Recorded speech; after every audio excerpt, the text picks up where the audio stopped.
All right. So at first, after finding out how my cousin felt about the party and my friend not recognizing my cousin as her who she is in her role, um, what happened? The big sis didn't come. Her birthday's right after mine. So we were supposed to do something for her birthday. I think we were supposed to travel, and I was all for it. I'm missing a part. My cousin we had went out to eat before the party. She didn't know about the party. And she took me out for my birthday to eat with my big sis, the big sis, and her. Beautiful restaurant in Dallas Seaport.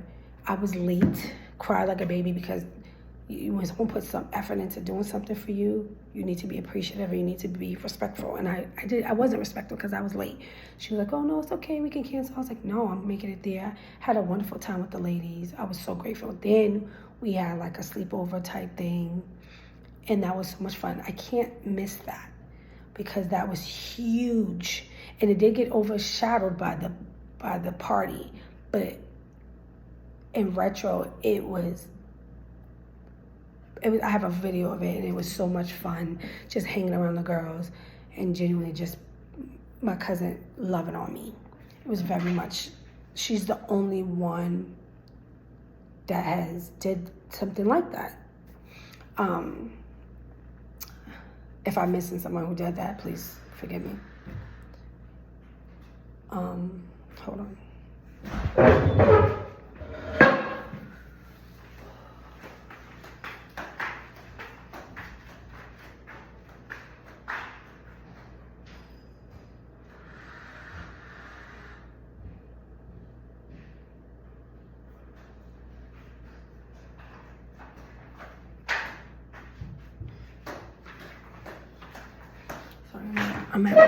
I'm at work.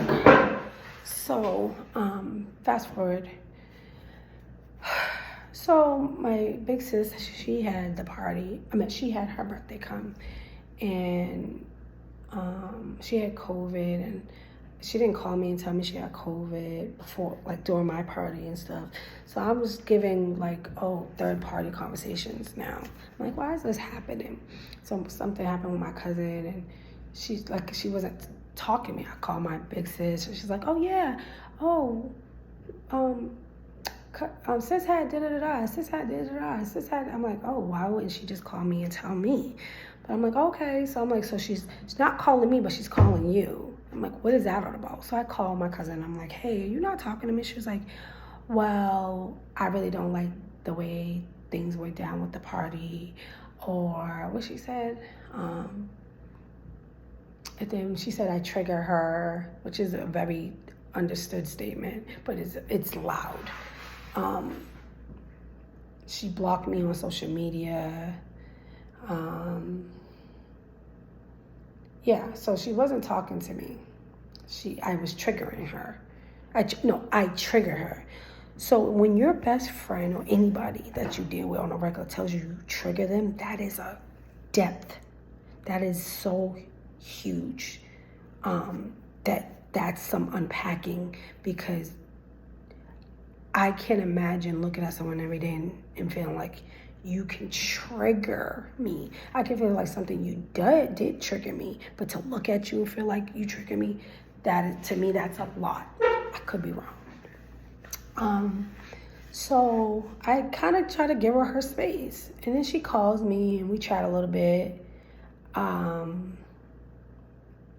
I said, okay. Then, she would disappear. And then I found out she blocked me. So I'm like, did you block me? She's like, yeah. And that's what she told me. I triggered her. And I was just like, okay. So I'm the type, I stopped being petty a long time ago. But this wasn't really pettiness. This was, let me help you. Let me help you. So this could be classified as petty. But I was like, okay, you blocking me on one platform, but I'm on all these platforms. Block, block, block, block, block, block. I blocked her on everything. Blocked her on everything. She has 7 pages. Blocked all 7 of those pages. No. We're not gonna play this game. It's a game, and it wasn't to her. To me, I don't like it. So I blocked her on everything. But we had each other's phone number. I didn't block the phone number. She blocked mine, but that's what she does anyway. So she puts people on Do Not Disturb. I don't know if that's blocking. But I don't know if she blocked my phone number, but she puts people on Do Not Disturb. Which is, again, I didn't like that. But that's something she chose to do. I didn't like that, I couldn't call you direct. But I had to respect it. But there was times where I was like, I need a peace of mind. I was going to take a day for myself. She would blow my phone up, and I wouldn't answer. Because if you really needed something, you would text me. She would blow it up, blow it up, blow it up, blow it up. So I texted her, is everything okay?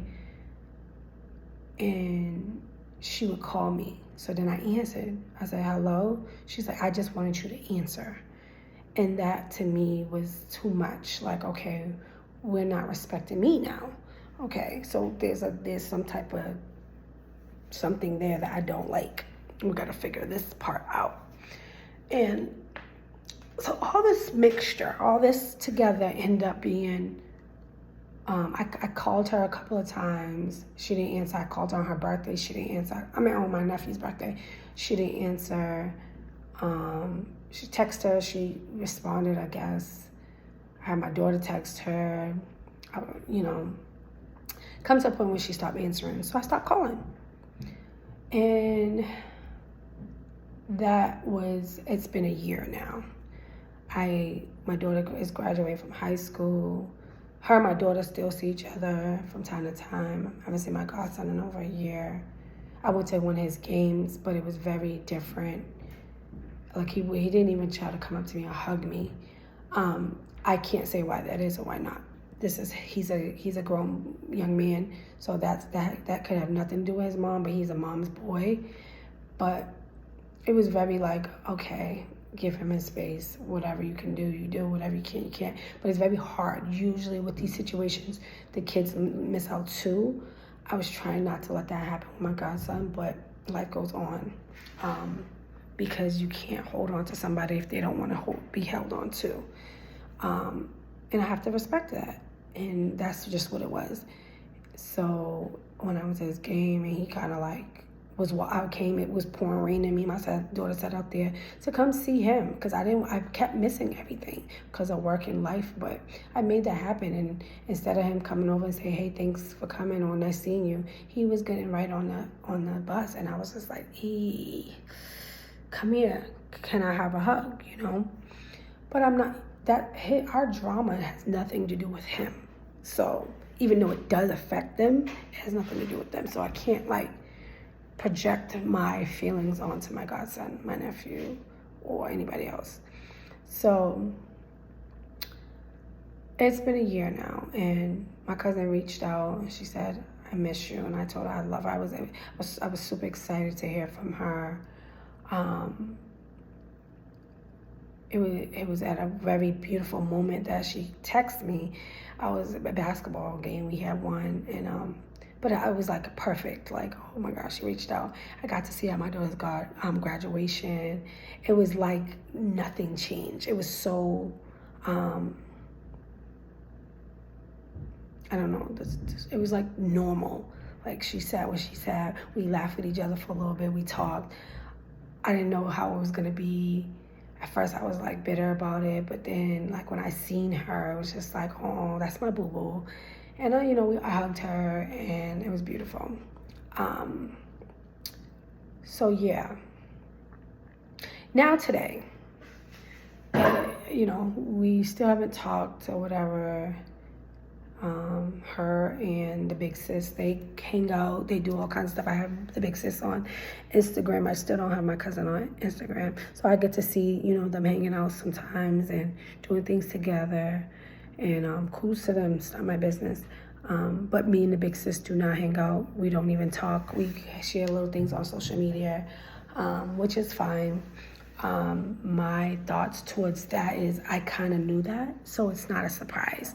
There's no ill will or bitterness towards it. Love is love, and I love a lot of people, and I love her. The thing about it is clear understanding is important, and I feel like I got clear understanding from that. This last chapter would just kind of be a discussion about the whole. and I have and the thoughts I have on friendship.